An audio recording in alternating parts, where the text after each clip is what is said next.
नमस्कार, ये आकाशवाणी शिमला है। अब आप राकेश शर्मा से प्रादेशिक समाचार सुनिए। राष्ट्रपति द्रौपदी मुर्मू ने कहा है कि देश के सतत आर्थिक विकास के लिए एक मजबूत सूक्ष्म, लघु और मध्यम उद्यम MSME तंत्र जरूरी है। राष्ट्रपति ने कहा कि ये देश की अर्थव्यवस्था का एक मजबूत स्तंभ है। नई दिल्ली में आज अंतर्राष्ट्रीय MSME दिवस समारोह में उन्होंने कहा कि MSME क्षेत्र देश के विकास में महत्वपूर्ण भूमिका निभा रहा है। उन्होंने कहा कि इस क्षेत्र का देश के सकल घरेलू उत्पाद में लगभग 30%, विनिर्माण क्षेत्र में 36% और निर्यात में 45% का योगदान है। राष्ट्रपति ने कहा कि MSME क्षेत्र न केवल देश के सकल घरेलू उत्पाद में महत्वपूर्ण योगदान देता है, बल्कि जमीनी स्तर पर नवाचार को भी बढ़ावा देता है। केंद्रीय अल्पसंख्यक मामले व संसदीय कार्य मंत्री किरेन रिजिजू आज किन्नौर जिला के दौरे पर हैं।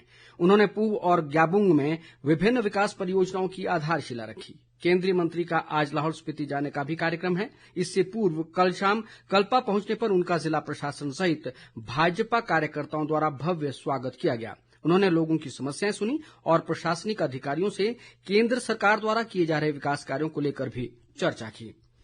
उद्योग मंत्री हर्षवर्धन चौहान ने सिरमौर जिला प्रशासन को मानसून के दौरान आपात स्थिति से निपटने के लिए पुख्ता प्रबंध करने के निर्देश दिए हैं। उन्होंने आज नाहन में एक बैठक में अधिकारियों को जरूरी दिशा निर्देश दिए। हर्षवर्धन चौहान ने उपायुक्त को अपने स्तर पर सभी विभागों के साथ नियमित बैठकें करने को कहा ताकि जन समस्याओं का त्वरित निपटारा किया जा सके। उन्होंने बताया कि प्रदेश में विकास को गति प्रदान करने के लिए राज्य सरकार निरंतर कार्य कर रही है। शिक्षा मंत्री रोहित ठाकुर ने कहा है कि राष्ट्रीय सर्वे परख में शिक्षा की गुणवत्ता के क्षेत्र में हिमाचल देश में 5वें स्थान पर पहुंच गया है। इससे पहले वर्ष 2021 में हिमाचल को 21वें स्थान पर आंका गया था। रोहित ठाकुर ने आज शिमला में बताया कि राष्ट्रीय सर्वेक्षण में बढ़ी रैंकिंग ने शिक्षा के क्षेत्र में लिए गए अभूतपूर्व फैसलों पर मुहर लगाई है। उन्होंने कहा कि सरकार शिक्षा के स्तर को और बेहतर बनाने का प्रयास कर रही है।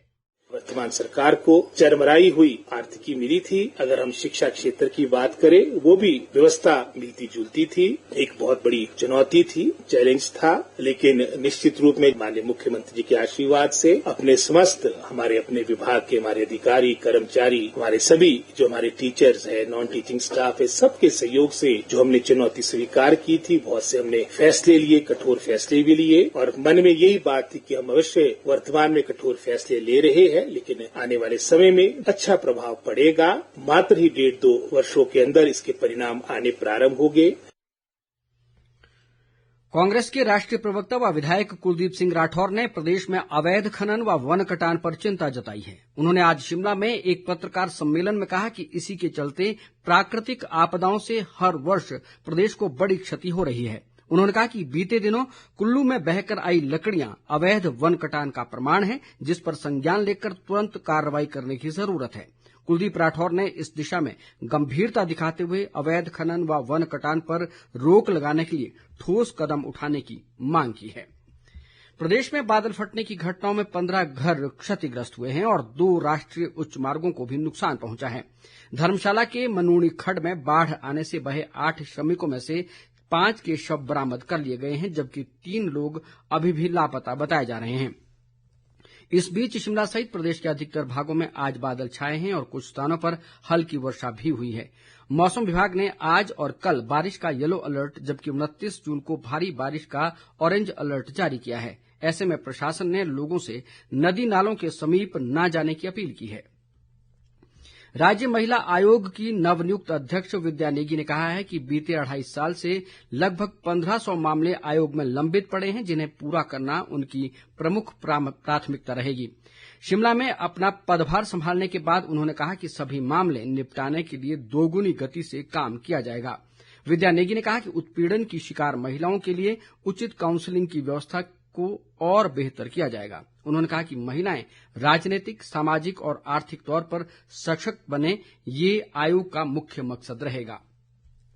प्रधानमंत्री नरेंद्र मोदी रविवार 29 जून को आकाशवाणी पर मन की बात कार्यक्रम में देश विदेश के लोगों के साथ अपने विचार साझा करेंगे। ये मासिक रेडियो कार्यक्रम की 123वीं कड़ी होगी। ये कार्यक्रम आकाशवाणी और दूरदर्शन के पूरे नेटवर्क, आकाशवाणी समाचार वेबसाइट और news on AIR mobile app पर प्रसारित होगा। इसके साथ ही समाचार बुलेटिन समाप्त हुआ। हमारा अगला बुलेटिन आप सुन सकते हैं शाम 6 बजे। नमस्कार।